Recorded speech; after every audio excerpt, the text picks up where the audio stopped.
لله الذي أحيانا بعدما أماتنا وإليه النشور.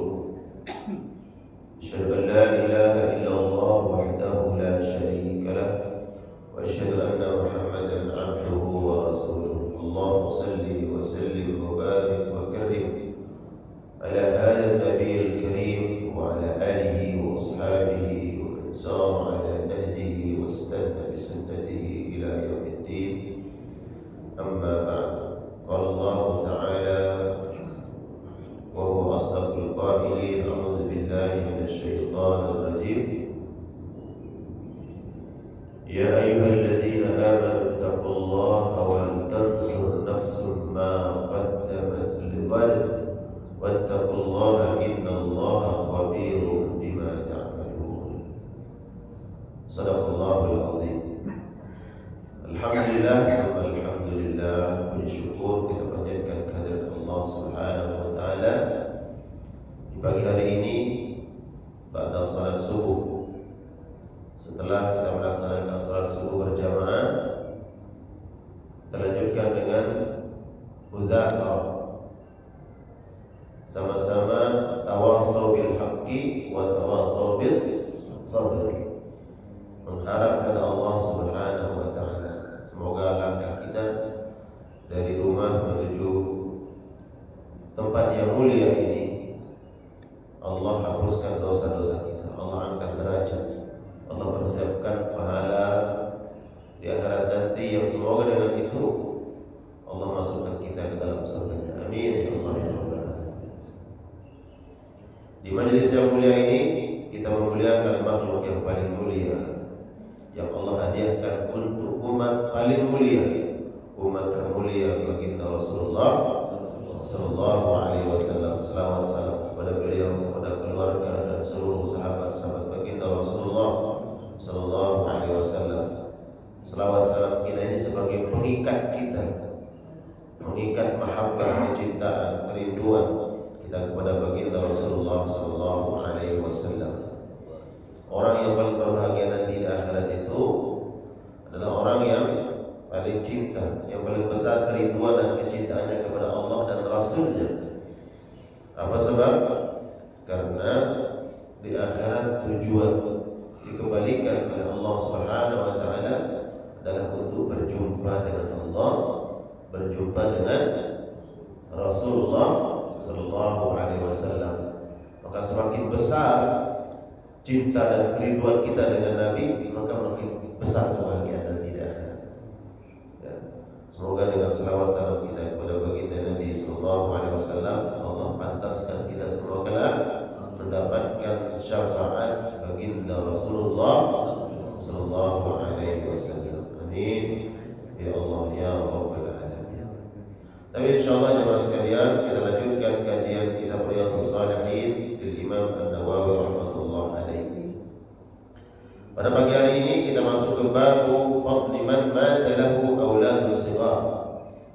Bab keutamaan bagi orang yang diberikan ujian cobaan dari Allah Subhanahu wa taala dengan mata lahu auladun shighar. Ada anak yang meninggal dunia yang masih belum balik. Pertemuan yang lalu kita bahas tentang jenazah, al-isra' bil janazah, agar kita dianjurkan bersegera untuk memakamkan orang yang meninggal dunia. Nah, bab ini keutamaan mereka-mereka yang meninggal ini anak kecil, terkhusus janji dari baginda Nabi sallallahu alaihi wasallam untuk kedua orang tua yang Allah ambil dari mereka buah hati, baru lahir meninggal, usia 1 tahun meninggal, usia 3 tahun belum balik meninggal dunia. Subhanallah, usia-usia seperti ini kan sedang orang tua subhanallah melihat buah hatinya dengan penuh kasih sayang, tapi kemudian turun takdir Allah, Allah ambil anak ini meninggal dunia. Itulah kehidupan jemaah. Seorang kakek lebih dahulu lahir daripada cucunya. Tapi bisa jadi seorang kakek ya membopong ya cucunya masuk ke liang lahat. Masalah kehidupan kakek lebih dahulu hidup di dunia, tapi kematian belum tentu kakek lebih dahulu. Bisa saja cucu lebih dahulu meninggal dunia.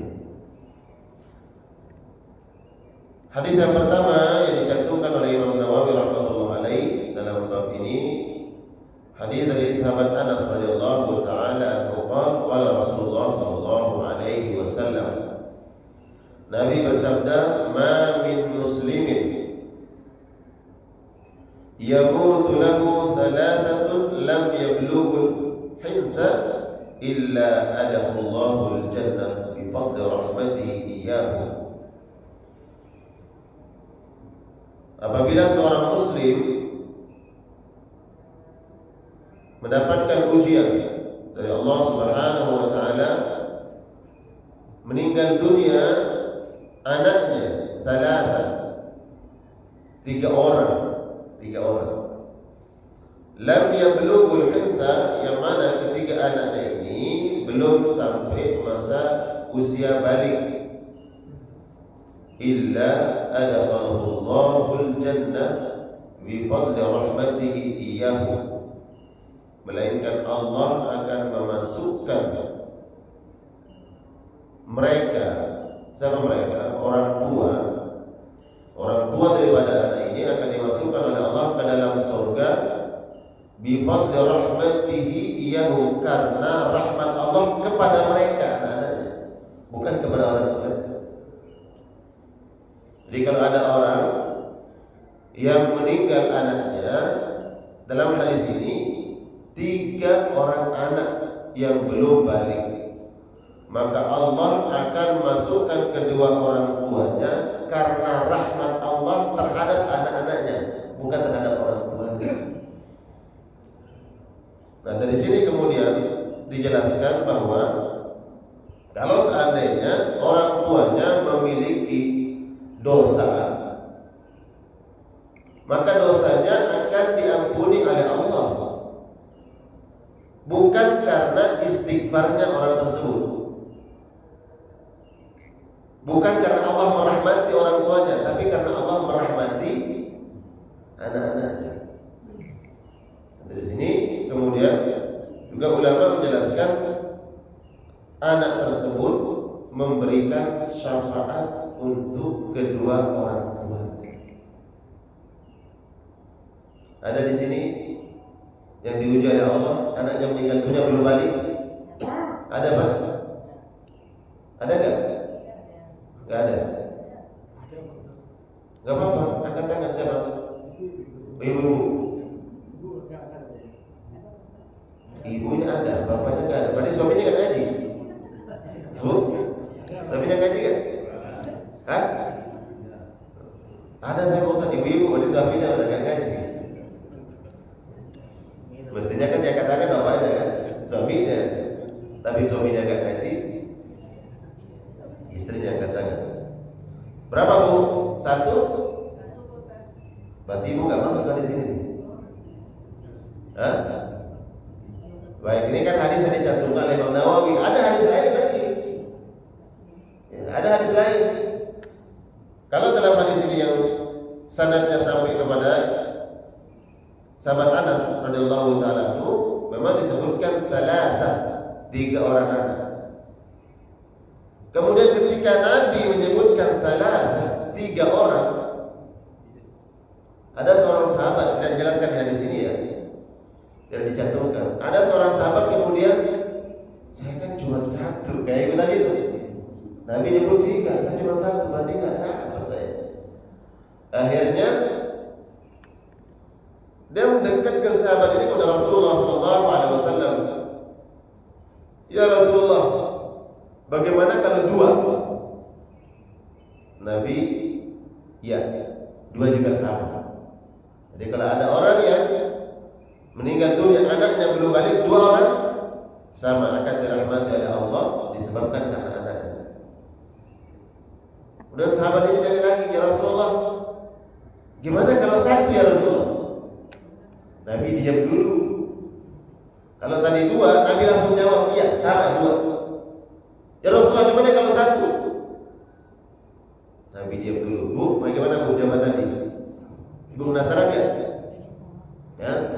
Ya Rasulullah, bagaimana kalau satu ya Rasulullah? Nabi diam. Ya Rasulullah, kalau satu bagaimana? Sama. Kalau satu juga sama. Masya Allah. Jadi ibu bersyukur ya. Ibu bersyukur, terima kasih kepada sahabat itu. Bacakan Al-Fatihah dulu. Karena gara-gara sahabat ini kemudian Nabi membacakan sama. Kalau seandainya ada yang diuji oleh Allah Subhanahu wa taala, anaknya belum balik, meninggal dunia, belum balik. Laki-laki balik dengan ditandai al-hulum, mimpi basah. Itu tanda laki-laki. Perempuan dengan datangnya haid. Laki-laki, anak kita biasanya usia berapa tahun, Pak? Laki-laki 13 tahun. Anak kalau 9 tahun, anak 13 tahun. Laki-laki secara umum ya 13 tahun. Perempuan usia menstruasinya berapa? Kalau perkembangannya 10 tahun bisa saja, tergantung perkembangan adanya ya. Bisa 13 tahun, bahkan bisa 15 tahun baru dia haid. Nah, jadi sebelum dia balik tidak disebutkan umur. Tidak disebutkan umur, tapi belum balik. Ya, karena memang balik inilah mulai diberikan taklif oleh Allah Subhanahu wa taala, diberikan taklif. Kalau belum balik dan meninggal dunia. Jadi bagaimana Rasulullah kalau satu orang? Sama. Kalaupun satu sama akan dirahmati oleh Allah Subhanahu wa taala. Dan kata rahmat di sini ya, Allah akan merahmati dengan Allah masukkan kedua orang tuanya ke dalam surga. Disebabkan karena syafaat anaknya. Ada hadis yang diriwayatkan oleh sahabat Abu Hurairah radhiyallahu taala anhu.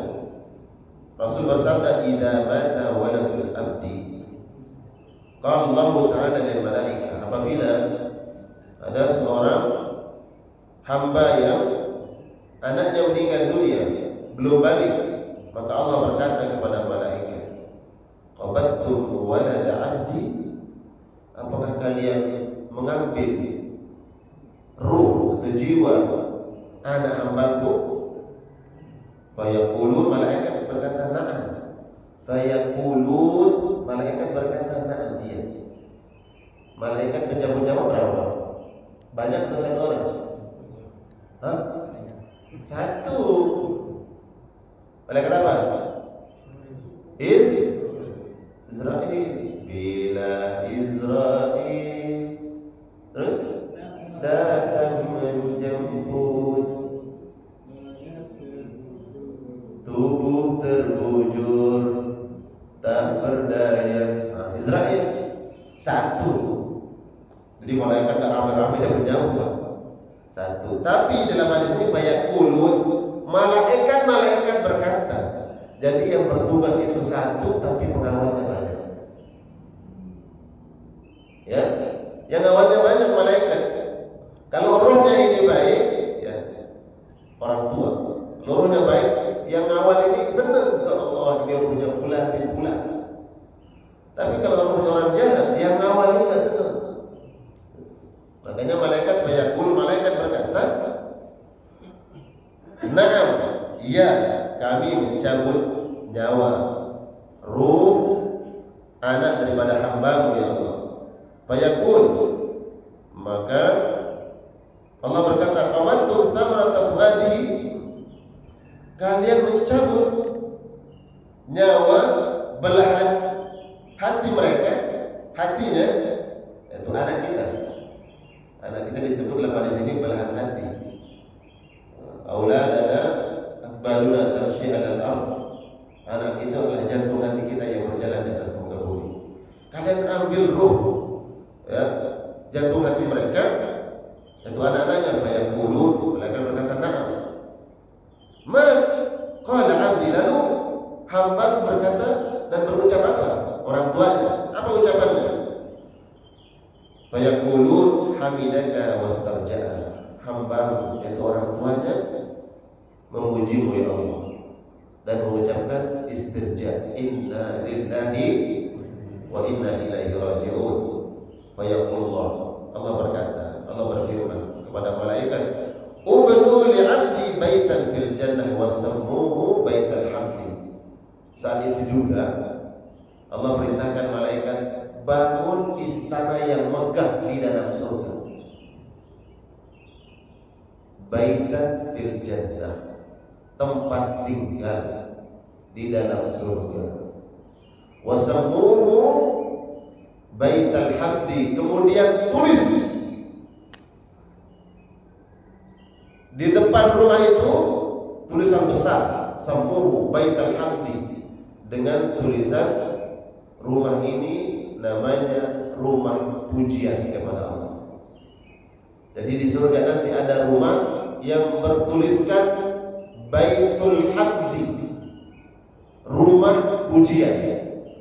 Yang mana rumah besar atau istana yang megah ini diperuntukkan bagi orang yang diuji oleh Allah Subhanahu wa taala, anaknya meninggal dunia belum balik. Nah, ibu bersyukur kan? Alhamdulillah, memuji Allah. Bapak-bapak ada yang memuji Allah? Ada yang mau? Ya, enggak. Ya. Kalau seandainya Allah berikan kita ujian cobaan, Allah ambil sesuatu yang sangat berharga bagi orang tua, yaitu anaknya. Disinilah kemudian Allah janjikan balasan pahala. Al-ajru ala qadri al-masyaqqah, karena berat, ujiannya berat. Ada orang yang kemudian anaknya meninggal, ya Allah, seolah-olah dunia ini sudah berakhir. Kenapa? Karena anak. Tapi ketika dia bersabar, tabah, ikhlas karena Allah, Allah berikan istana yang megah, namanya Baitul Hamdi. Waqis ada dzalik, kemudian ya, kalau seandainya kita diuji oleh Allah dengan ujian-ujian yang mungkin setara dengan ujian seperti itu, lewat ujian yang lain, maka hendaknya pujilah Allah Subhanahu wa ta'ala dan ucapkan istirja, inna lillah. Karena inna lillah bukan hanya diucapkan ketika ada orang yang meninggal dunia, musibah, ujian apapun, kemudian puji Allah. Ya. Ini rahmat Allah Subhanahu wa ta'ala bagi kedua orang tuanya. Adapun anaknya yang belum balik ini kemana? Masuk surga atau tidak? Hah? Masuk surga tidak? Masuk surga. Jangankan anak yang ini meninggal dunia ini belum balik, orang tuanya saja memiliki dosa, ada maksiat-maksiat yang dia lakukan, Allah akan merahmati orang tuanya karena kok bisa? Itu dari fadlullah. Itu memang kehendak Allah. Kita mau protes. Ya Allah, dosa saya banyak, kenapa enggak dirahmati? Itu orang banyak dosanya kalau enggak rahmati. Ya itu bifadlillah. Itu kehendak Allah. Sama jangan orang yang miskin jangan protes, ya Allah, kenapa saya jadi miskin? Itu orang kaya kenapa kok kasih hati? Dari fadlullah. Itulah kehendak Allah, rahmat Allah. Allah merahmati siapa saja yang dia kehendaki. Jadi Allah akan mengampuni dosa kedua orang tuanya selama tidak melakukan dosa yang tidak diampuni oleh Allah. Dosa apa? Syirik. Udah, kalau dosa syirik itu pengecualian. Kalau dosa syirik tidak diampuni, tidak dirahmati. Jangankan anak yang tidak ada kedudukannya, Ya, ini kan anak meninggal dunia. Apa kedudukannya di hadapan Allah? Tidak ada sebenarnya. Dimuliakan saja karena dicabut nyawanya masih belum balik. Nabi Ibrahim saja seorang nabi ulul azmi, golongan nabi yang paling mulia, ingin minta kepada Allah untuk mensyafaat agar Allah mengampuni nanti orang tuanya. Ditolak oleh Allah. Kenapa? Karena orang tuanya meninggal dalam keadaan syirik. Ya. Nah, selama orang tuanya tidak berbuat syirik, maka insya Allah diampuni oleh Allah dosanya. Tapi jangan kemudian, saya kan punya investasi di sana, ada anak saya nanti mensyafaat, itu nggak apa-apa deh buat dosa. Boleh nggak begitu? Enggak. Itu namanya apa? Sudah dikasih jantung, mintanya apa? Amplop begitu. Sudah dikasih kebaikan tapi ngerogotin. Boleh nggak begitu? Nggak boleh. Kan sama Allah, sama kita pun orang dikasih, sekali dikasih datang lagi. Ya, udah dibaik-baikin, malah makin menjadi-jadi. Nggak boleh. Allah merahmati, ya. Jangan kemudian kita berpikir, nanti kita sudah punya jaminan di sana, jadi seenaknya aja. Enggak. Justru kita bersyukur kepada Allah. Dengan syukur kita menjadi hamba yang lebih baik, makin meningkatkan amal saleh, amal ketaatan kita kepada Allah Subhanahu wa taala. Nabi SAW, putra putri beliau Ibrahim putranya Nabi SAW meninggal dunia masih berapa tahun usianya? 2 tahun Ibrahim itu.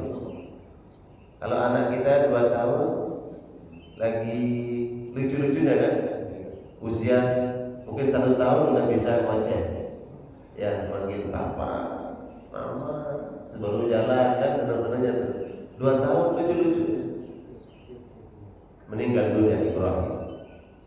Nabi SAW, Nabi disyafaat oleh anaknya, dijamin masuk surga. Apakah Nabi bilang, alhamdulillah sudah ayah Ibrahim yang nanti nunggu di sana? Apa berkurang ibadahnya Nabi? Berkurang kan? Enggak. Justru karena rahmat Allah itu makin taat seorang hamba kepada Allah Subhanahu wa taala. Itu. Selama tidak berbuat dosa besar syirik kepada Allah Subhanahu wa taala, maka insya Allah akan merahmati. Nah, mereka nih yang masih kecil meninggal dunia akan masuk surga. Disebutkan nanti sebagai pelayan-pelayan di surga. Ya. Kemudian kalau bayinya atau anak kecil yang belum balik dari orang tua yang syirik kepada Allah, tidak beriman kepada Allah, apakah masuk surga? Itu jadi ikhtilaf ulama. Pendapat yang paling kuat adalah anaknya orang-orang kafir yang belum balik meninggal dunia, dia akan masuk surga, tapi tidak bisa bersyafaat orang tuanya, karena orang tuanya dalam keadaan musyrik. Jadi anak-anaknya akan masuk surga selama dia belum balik. Ya, Allah yang tahu nanti. Nggak mungkin orang tuanya yang mengeceknya, karena mereka nggak menjadikan balik sebagai tolak ukur untuk ibadah kan. Anak sudah balik belum? Karena ada balik nanti ada syaratnya. Allah yang tahu. Ya, kalau dia belum balik meninggal dunia, maka Allah akan masukkan ke dalam surga. Ada hadisnya. Ya, ma min mauludin illa yuladu 'alal fitrah.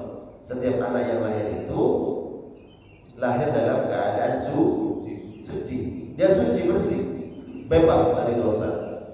Hanya saja wa innama abawahu yuhawidani aw yunassarani aw yumajjisani. Orang tuanya yang membuat dia sesat menjadi Nasrani, Yahudi dan Majusi.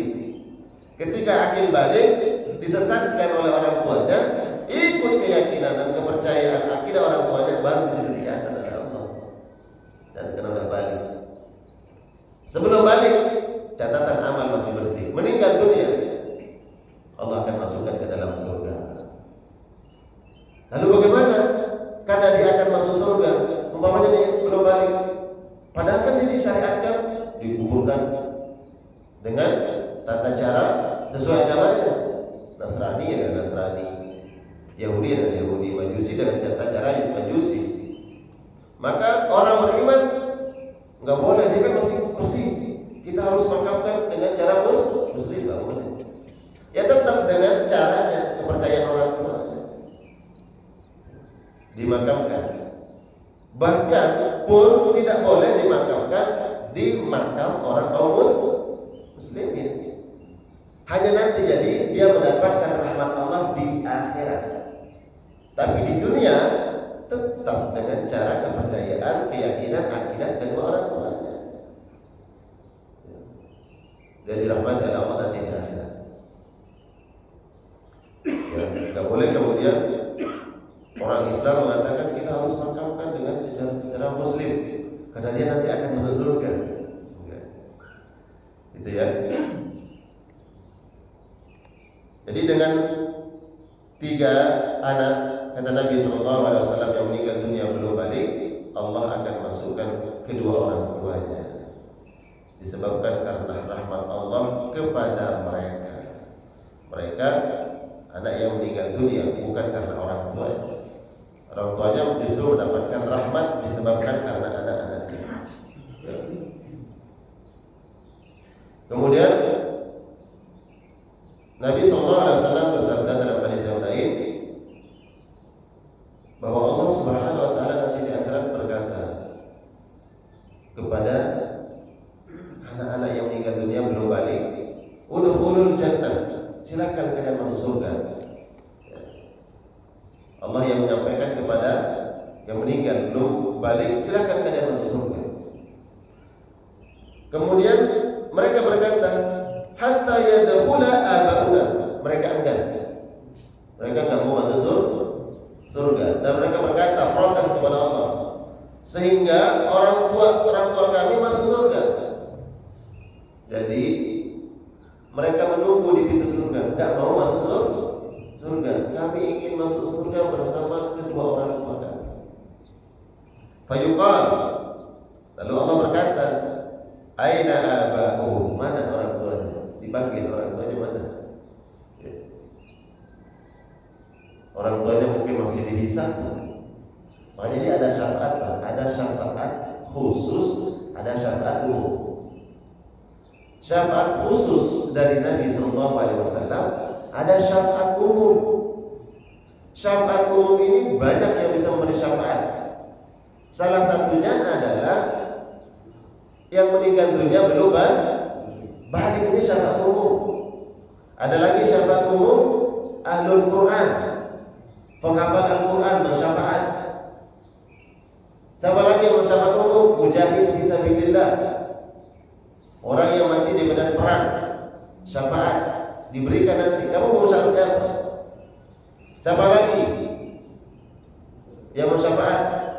Sahabat, kawan, teman yang biasa. Ya Allah, dulu saya kalau majelis taklim itu duduknya bareng kan, duduk bareng terus.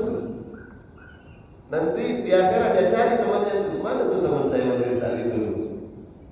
Oh, masih transit di mana? Di neraka Sakar. Ya Allah, tolong dong saya ini masuk surga dengan sahabat saya. Saya nggak mau masuk surga, sebelumnya juga masuk surga. Dipertimbangkan sama Allah. Udah masuk surga, udah ya Allah sampai sama dia. Atau kamu masuk neraka mau? Enggak ya Allah sama dia aja, dipertimbangkan sama Allah. Kira-kira kalau hamba ini mengatakan ya Allah, saya mau masuk surga bersama teman itu. Ini syafaat umum kan? Teman bisa bersyafaat temannya. Kemudian dia orang, saya nggak mau masuk surga ya Allah kecuali sama dia. Bergening dia orang bisa masuk surga.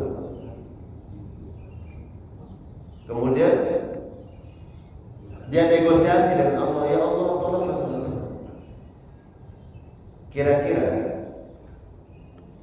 Kira-kira kalau seorang hamba ini, ya Allah saya nggak mau masuk surga, mending saya masuk neraka. Umpama nih, mending saya masuk neraka saja sama teman saya. Kira-kira Allah akan merahmati yang masuk yang di neraka atau yang sudah masuk surga atau masuk neraka? Itu rahmatnya Allah. Gak mungkin Allah akan lemparkan ini ke neraka.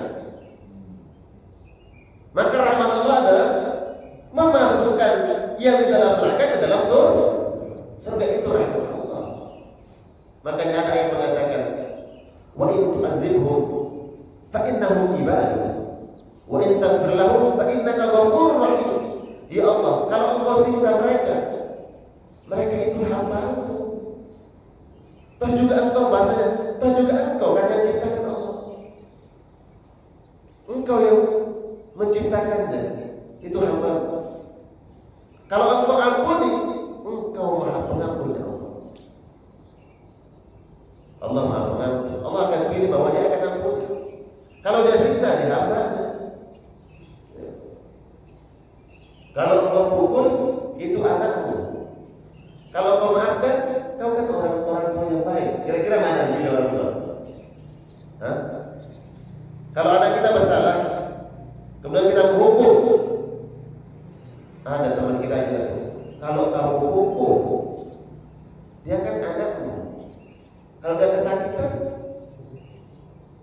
dia adalah buah hatimu, darah dagingmu. Kamu hukum. Kalau kau maafkan, ya sejatinya kau memaafkan. Dan juga itu anakmu. Kira-kira dipilih mana orang tua? Memaafkan atau hukum? Orang tua ya Allah, anaknya. Bagaimanapun anaknya. Nah, jadi ada syafaat yang umum. Sahabat bisa mensyafaat sahabatnya. Bergeding di sahabatnya, saya ingin masuk surga sama sahabat saya. Akhirnya apa? Dimasukkan sahabat yang sudah masuk neraka, masuk surga.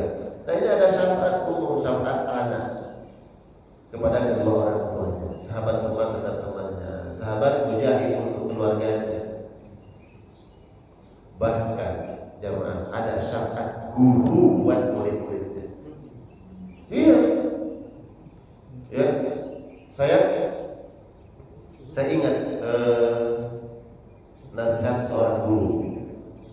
Dia bilang, anakmu itu kalau punya guru, sebandel apapun anakmu, dia pasti kecipratan keberkahan gurunya. Apa sebab? Ada hal yang kita nggak tahu terkait dengan guru juga. Jadi kalau anak-anak kita di pesantren dulu, itu dapat keberkahan guru. Karena guru itu di mana dia pasti berdoa untuk anak didiknya. Dan kalau dia berdoa untuk anak didiknya itu semua umum kena. Semuanya dapat.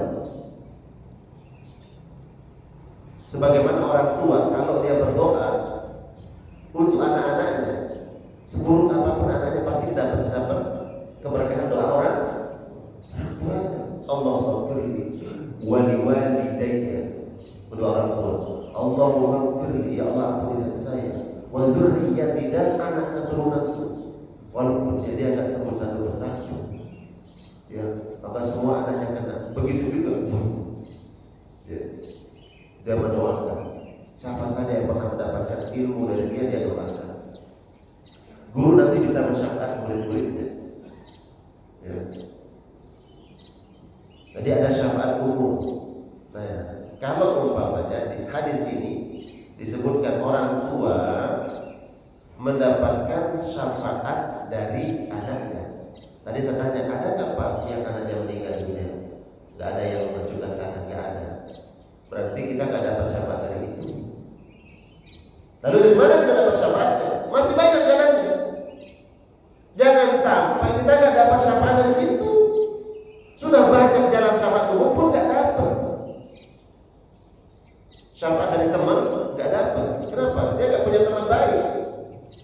Dia tinggal di satu tempat, nggak ada tetangganya yang akrab, yang baik sama dia. Nafsi. Berangkat kerja, keluar rumah, kantor. Pulang kerja, masuk rumah, tutup gerbang. Begitu setiap hari.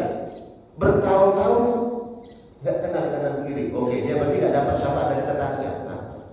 Di tempat kerja juga begitu. Ya, nggak ada teman akrabnya yang baik, juga ada di kantor. Ya. Kalau kerja, kalau lagi dia sulit, ya kasih teman bantu dong. Tapi kalau teman yang kesulitan, temannya minta bantuan, ogah-ogah. Akhirnya di kantor nggak punya juga teman sahabat yang baik. Lalu di mana lagi? Ini tempat yang setiap hari, lingkungan dan tempat kerja. Kalau dua hal ini nggak dapat teman, nggak dapat syafaat teman. Apalagi keluarga, ada yang mati syahid. Sekarang mencari keluarga mati syahid dari mana? Nggak ada peperangan. Kalau ada yang ngaku mati syahid, mati sakit gitu. Nggak dapat sebab keluarga yang mati syahid. Apalagi Pak, ada anak yang hafal Quran, nggak ada. Tertutup lagi dari situ. Nggak ada anak yang menghafal Quran yang mensyafaat. Dari kawan nggak dapat, ya kan? Kemudian dari keluarga nggak dapat, dari anak-anak nggak dapat. Maka itu kemudian pintu-pintu ini tanya kita cari lah. Yang mendapatkan syafaat nanti dari anaknya, alhamdulillah. Di situ dah puji Allah, alhamdulillah, inna lillahi wa alhamdulillah. Ya Allah, berarti Allah sudah investasikan nanti. Itu yang membela, yang membentengi kita dari azab neraka. Ya. Dia ngaku masuk surga, saya nggak mau masuk surga. Apa sebab? Saya ingin masuk surga dengan orang tua saya. Orang tua masih panjang tuh antriannya dihisab. Lalu dia minta syafaat, ya Allah tolong. Karena ada yang masuk surga, saya masuk surga syafaat lagi. Ada yang masuk surga karena syafaat orang mujahid fisabilillah.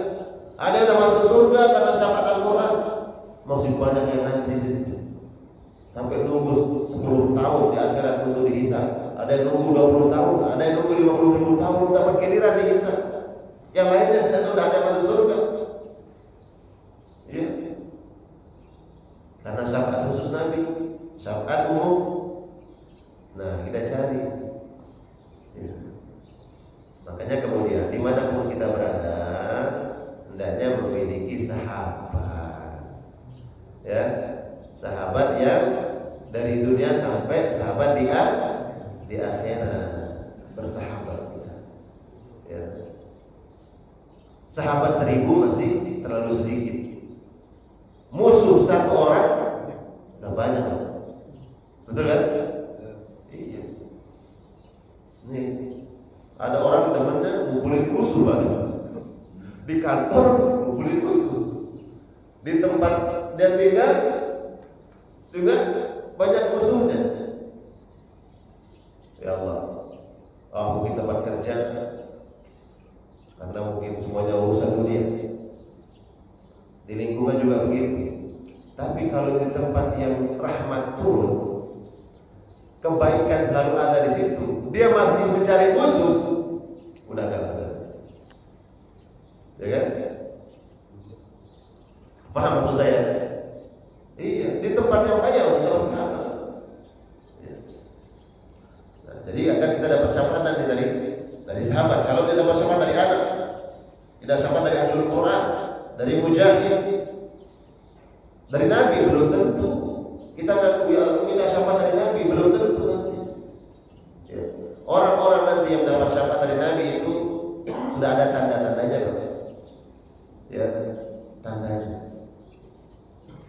Secara otomatis ada tanda karena mahabbah, cinta mereka kepada Nabi, menjalankan sunnah-sunnah Nabi. Oh, cintanya kepada Nabi. Ya, bukan hanya sedang ngaku cinta. Kalau ngaku cinta ya semua orang. Ya. Preman yang malak di jalan itu tanya kamu cinta kepada Nabi Muhammad, dia bilang cinta. Ya. Cinta kepada Allah ya cinta. Tapi cinta pembuktian, cinta itu harus nampak dari amal perbuatan, amal saleh. Makanya Imam Ghazali mengatakan man idda'a mahabbat Allah atau mahabbat Rasulullah wa lam yuwafiqillah wa lam yuwafiq Rasul fi amri fa da'wahu batilah. Kalau ada orang yang ngaku ya, ngaku cinta kepada Allah, ngaku cinta kepada Nabi, tapi jauh dari perintah Allah, perintah Nabi, maka pengakuannya itu pengakuan dusta. Itu hanya omong kosong. Ya. Berarti omongan gak ada isinya kan? Omong kosong itu omongan gak ada isinya. Nah, jadi kalau kita tidak mendapatkan syafaat dari Nabi, ya mudah-mudahan kita mendapatkan syafaat dari anak kita. Enggak mendapatkan syafaat dari anak kita, mudah-mudahan mendapatkan syafaat dari Al-Quran. Enggak mendapatkan syafaat dari Al-Quran, ya moga-moga ya minimal dari teman bersama. Nah ini janji Allah, ya, jadi Nabi SAW Shallallahu Alaihi Wasallam, kalau seandainya ada seorang yang diuji oleh Allah lewat diambil anaknya yang belum balik, ya. Jadi ini kita bahas perbab-perbabnya. Jam 6 kurang 10 menit sesuai dengan syarat dari MC tadi. Kita buka sesi dan jawab. Kalau ada yang bertanya, baru kita lanjutkan. Oh, silakan. Silakan.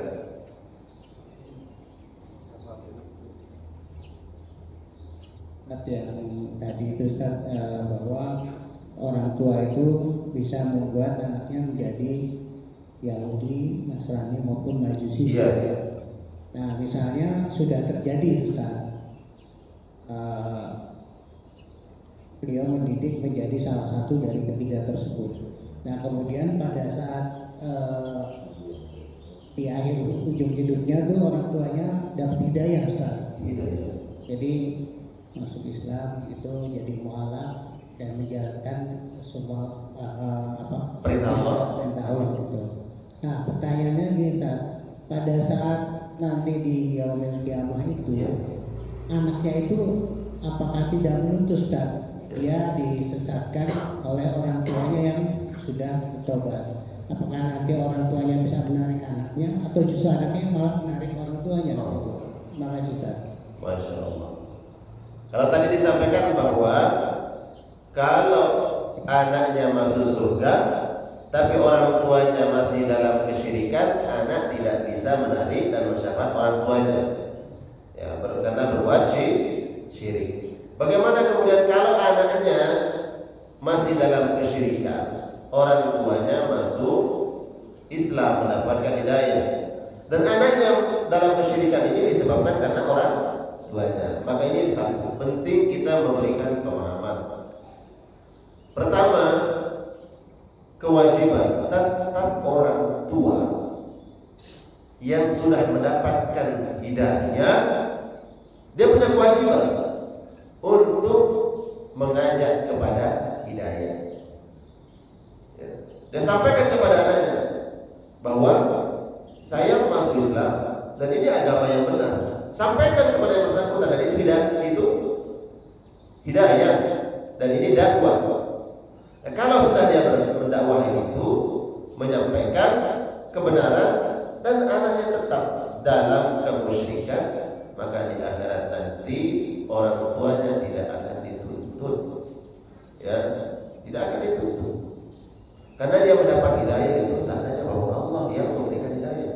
Gak mungkin ketika Allah masukkan dia ke dalam hidayah, dalam petunjuk, akan nanti dia masuk surga, kemudian di akhirat kemudian Allah jebloskan ke dalam neraka, ya. Dia akan tetap mendapatkan rahmat Allah. Bahkan kalau tadi umpamanya Bapak bertanya bahwa dia memang sudah dalam keadaan Nasrani, ya, dalam keadaan Nasrani, bukan orang Islam masuk Nasrani atau Yahudi dengan memboyong anak-anaknya. Dia bawa anaknya semua yang belum balik masuk agama Nasrani. Setelah itu kemudian dia balik lagi ke agama Islam. Anak-anaknya tetap dalam agama Nasrani. Jadi yang pertama, memang orang tua ini lahir dan anaknya juga lahir dalam keadaan Nasrani. Kemudian dia masuk Islam. Orang tuanya masuk Islam dapat hidayah. Maka dari semenjak dia masuk Islam itulah Allah catat amal baik dan amal buruknya. Adapun amalnya semasa dia jahiliyah, semasa dia musyrik, itu tidak dicatat, lebur, bersih, ya, tidak dicatat. Bahkan kalau seandainya dia masuk Islam, hanya hitungan menit, hitungan jam bersih, setelah itu dia meninggal dunia, maka Allah akan masukkan dia ke dalam surga. Banyak dalilnya. Ada seseorang panglima Romawi yang masuk Islam, belum, dia cuma bersyahadat, belum satu amalan syariat agama yang dia lakukan. Dia hanya mengucap satu kalimat itu saja, syahadat saja, dan dia perang, meninggal dunia, dia belum mandi, ya, dia belum melakukan sholat, dia belum belajar Al-Quran, belum yang lain-lainnya. hanya mengucap syahadat kemudian masuk ke medan perang, meninggal dunia. Nah, lalu kemana? Dia akan masuk surga biidznillahi ta'ala. Kita mengatakan dia akan masuk surga karena Nabi yang menjelaskan itu.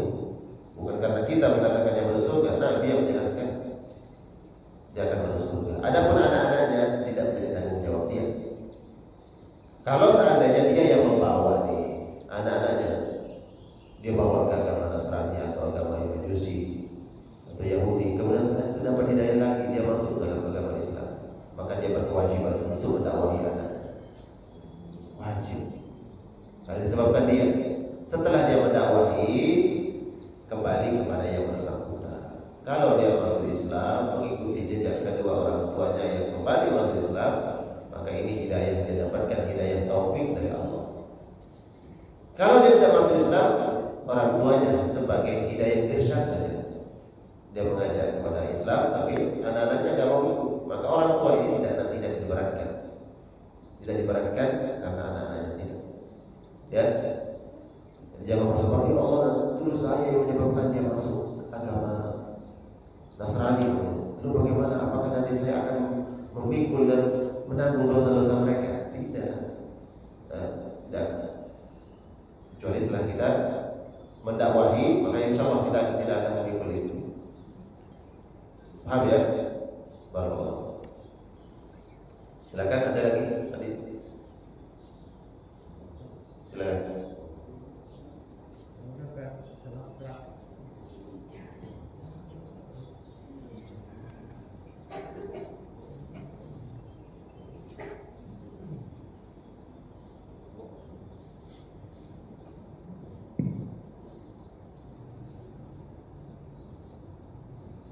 Assalamualaikum warahmatullahi wabarakatuh. Waalaikumsalam warahmatullahi wabarakatuh. Saya mau menanyakan ini masalah suhud sama suhud itu. Zuhud. Ya, suhud atau suhud yang benar? Bukan zuhud, Suhud. pakai. Kalau tulisannya pakai z, zu. Kalau tulisan Arabnya pakai zain, za, ha, dal. Zuhud. Ya, orang yang suhud, Ya. walaupun ibadahnya sedikit, tapi dia pahalanya banyak. Tapi orang yang di sebaliknya dari suhud, ibadahnya banyak, tapi pahalanya nggak ada. Nah, benar apa enggak itu, Pak Ustaz? Assalamualaikum. Orang yang zuhud, Ibadahnya sedikit, tapi pahalanya banyak. pahalanya banyak. Zuhud, ibadahnya sedikit, pahalanya banyak. Orang zuhud itu pasti ibadahnya banyak.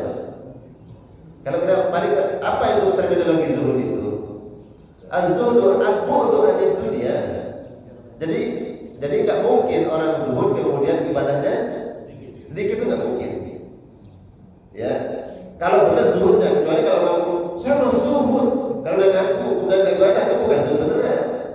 Jadi kalau kita masuk kepada definisi zuhud yang sebenarnya adalah mawazun. Zuhud itu adalah al-bu'du anid dunya wa iqbal al-akhirah.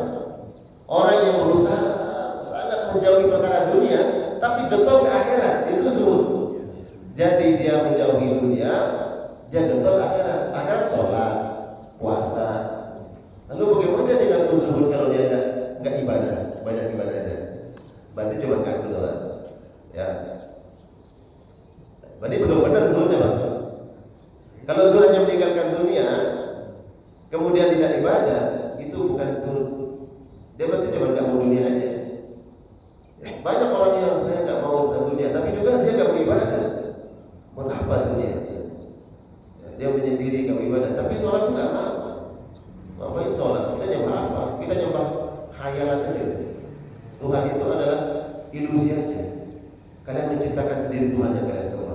Tapi dunia pun dia nggak mau dunia. Karena zuhud kan al-bu'du anid dunya, dia berusaha menjauh dari dunia. Jadi zuhud itu ada dua sisi, Pak. Al-bu'du anid dunya wa iqbalu anil akhirah. Dia menjauhi urusan-urusan dunia. Tapi di sisi yang satunya dia senantiasa menjaga perkara-perkara akhirat. Kalau hanya satu sisi, itu bukan zuhud sebenarnya. Gitu. Kalau kebalikannya dari zuhud, Ya. kebalikannya dari At-tama. Ta mim ain. Kalau bahasa kita tamak, kalau bahasa kita. Tamak itu kan orang yang enggak kenyang-kenyang kan? Udah dapat satu, pengennya dua. Udah kasih dua, pengennya nambah lagi. Itu orang pertama. Orang zuhud, dia zuhud ini perlu kita pahami ya. Zuhud bukan berarti memang dia meninggalkan dunia. Zuhud itu sebenarnya adalah apapun yang Allah kasih dalam urusan-urusan dunia ini, dia terima, kalau terima ikhlas. Itu zuhud.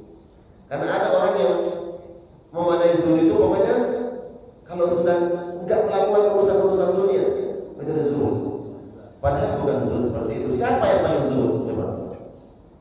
Enggak ada yang melebihi zuhudnya Nabi SAW.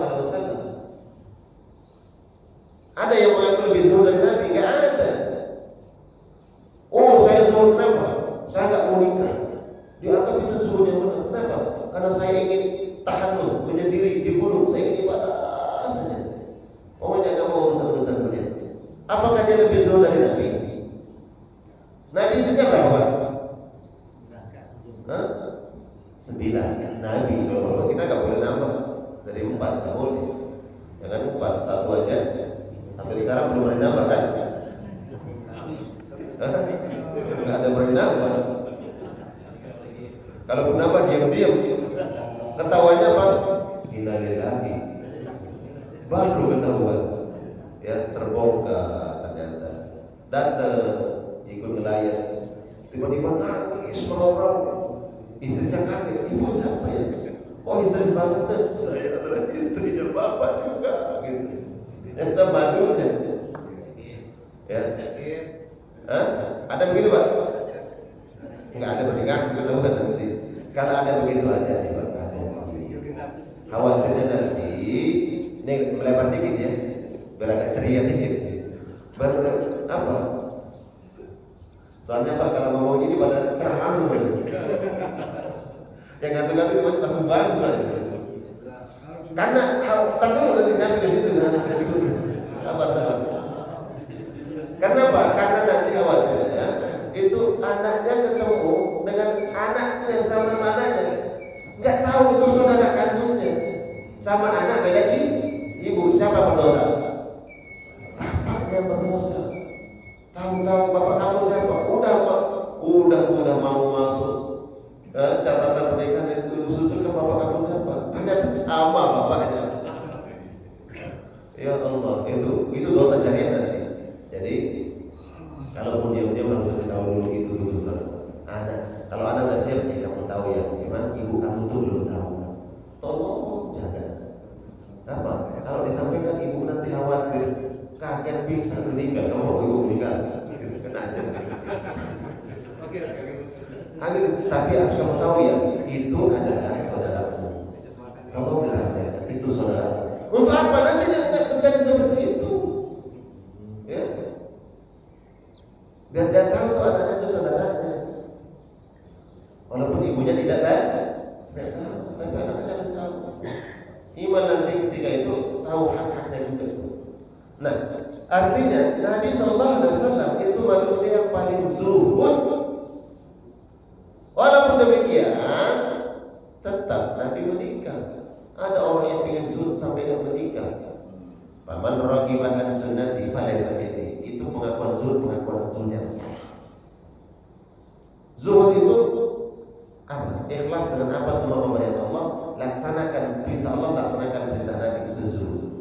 Kalau kamu enggak laksanakan perintah Nabi seperti menikah kata Nabi, kamu bukan umatku. Ya. Jadi jangan orang merasa zuhud bahwa saya enggak mau berkecimpung dan urusan dunia ini, merasa lebih baik daripada orang yang setiap hari berangkat kerja setiap hari. Enggak. Saya setiap hari pokoknya ke masjid saja ibadah. Bapak masih ke dunia tiap pagi berangkat kerja. Belum tentu yang tadi itu merasa zuhud lebih baik, belum tentu. Ya. Karena memang setiap itu ada porsinya. Ya. Umar kata melihat ada pemuda yang di masjid datang ke masjid ibadah, iktikaf di masjid. Tapi ada waktunya kau bertebaran di muka bumi.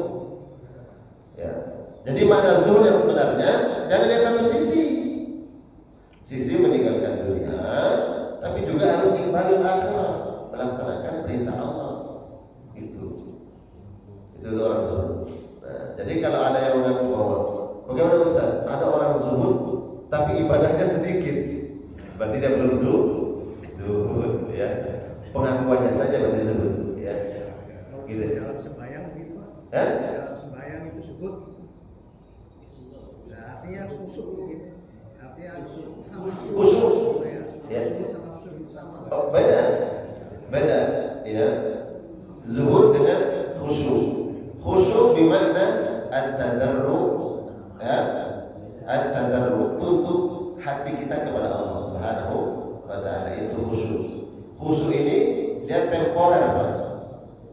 Temporer khusyuk dalam ibadah. Kita Bapak lagi makan. Ditegur, Pak. Lagi khusyuk. Enggak bisa bilang lagi. Kok makan khusyuk gitu kan? Jadi enggak ada khusyuk makan. Karena ibadah itu taruh hati kita kepada Allah. Tapi kalau zuhud dia enggak temporer terus, Pak. Dia sedang menikmati sate, hatinya zuhud. Dia menikmati gorengan, hatinya zuhud. Dia enggak mengatakan pas makan gorengan, coba sate. Nah itu enggak zuhud, Pak. Itu enggak zuhud. Orang zuhud apapun yang itu dia terima. Makanya tadi zuhud itu adalah apa?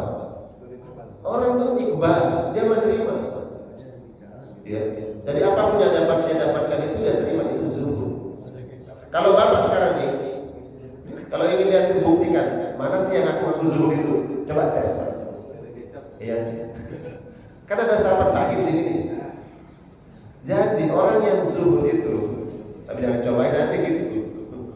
Dia kasih dia dengan zuhud itu, kasih ini aja, gorengan aja, nggak kasih. Foto, gimana dia kan? Jadi orang zuhud itu apapun yang Allah berikan dia ikhlas. Makanya kalau ada nampak. Orang makan bareng-bareng dikasih nampak. Kemudian kalau dia nggak menjaga adab, tiba-tiba dia mengambil makanan yang lebih jauh dari dia, tidak mencicipi yang lebih dekat dari dia. Seandainya dia mengaku orang zuhud, itu bukan zuhud. Wah, itu pengakuannya saja. Itu menandakan dia nggak zuhud. Kalaupun umpamanya dia menjadi ibadah, dia meninggalkan dunia, enggak, hatinya belum zuhud. Kalau dia betul-betul zuhud, dia pasti akan ngambil datanya. Ya. Coba uji, kasih gorengan depan dia, sate jangan jauh gitu. Kalau tangannya begini duluan, nah itu nggak zuhud. Ya.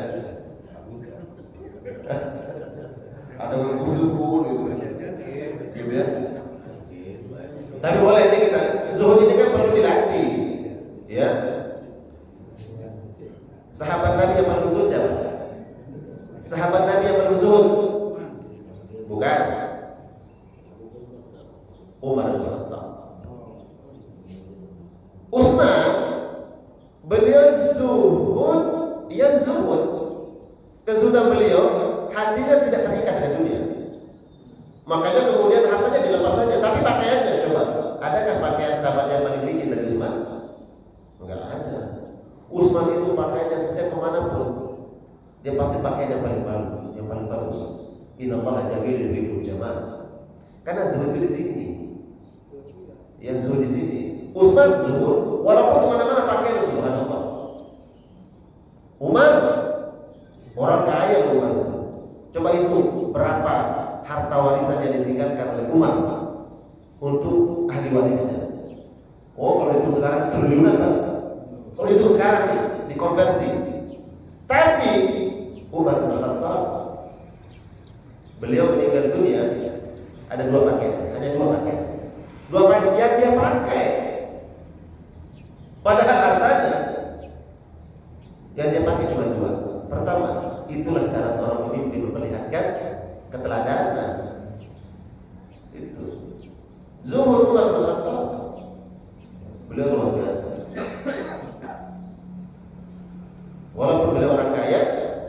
pakaiannya dia pakai dua, karena dia udah bermimpi ingin memperlihatkan itu. Jangan kemudian mengatakan, oh berarti kita harus seperti Umar, jangan seperti Utsman. Enggak, Utsman juga orang sahabat yang dimuliakan oleh Allah, hatinya zuhud. Ya, dia mencintai pakaian kita itu. Allah jamil yuhibbul jamal. Allah indah mencintai yang indah itu. Jadi zuhud di sini Pak, ya. Jadi kalau ada orang zuhud tapi hatinya banyak menggerutu, ya, enggak ikhlas, berarti belum zuhud. Perlu dilatih. Jadi tadri perlu latihan. Agar apa? Zuhud di hati kita. Ya. Allahu a'lam bishawab. Masyaallah, ada orang tanya. Ada lagi? Tadi Pak belum lengkap tadi. Apa tadi? Udah cukup pertanyaannya? Zuhud di dalam sholat gitu. Iya. Kalau zuhud nggak ada di dalam sholat, khusyuk. Kalau khusyuk dalam sholat ya. Tapi kalau zuhud dalam sholat nggak ada. Kalau udah zuhud dalam sholat, ya ada itulah khusyuk. Sya'in, khasya', artinya tunduk, ya, tunduk. Jadi kalau kita nih, saya kasih analogi ya. Kalau ada bawahan yang kemudian menghormati atasannya dengan menunduk, nah ini orang yang khusyuk terhadap atasan. Maka hati kita ini akan tunduk kepada Allah dalam ibadah. Itulah hati yang khusyuk. Ya, hati yang khusyuk. Baik, semoga kajian kita di pagi hari ini menjadi sebab Allah tingkatkan iman Islam kita. Ya, Allah perkuat ukhuwah Islamiyah kita dan Allah berikan mengajarkan kita ilmu yang bermanfaat. Ya, ilmu yang menjadi cahaya Pak. Semua ini apa yang kita dapatkan di pagi hari ini kita berharap itu nanti sebagai cahaya bagi kita. Ada orang yang dalam kegelapan dia bingung mau kemana, dia nggak tahu arah melangkah. Kemudian orang-orang yang senantiasa rajin dalam ta'lim menuntut ilmu, Allah akan berikan cahaya dan dia tahu kemana dia akan melangkah. Sampailah dia ke dalam surga. Man salaka tariqan yaltamisu fihi ilman sahhalallahu bihi tariqan ila jannah. Allah mudahkan jalan cahaya mengantarkan dia menuju surga Allah Subhanahu wa taala. Amin. Ya Allah ya Rabbal alamin. Kita tutup dengan doa kafaratul majlis. Subhanakallahumma wa bihamdika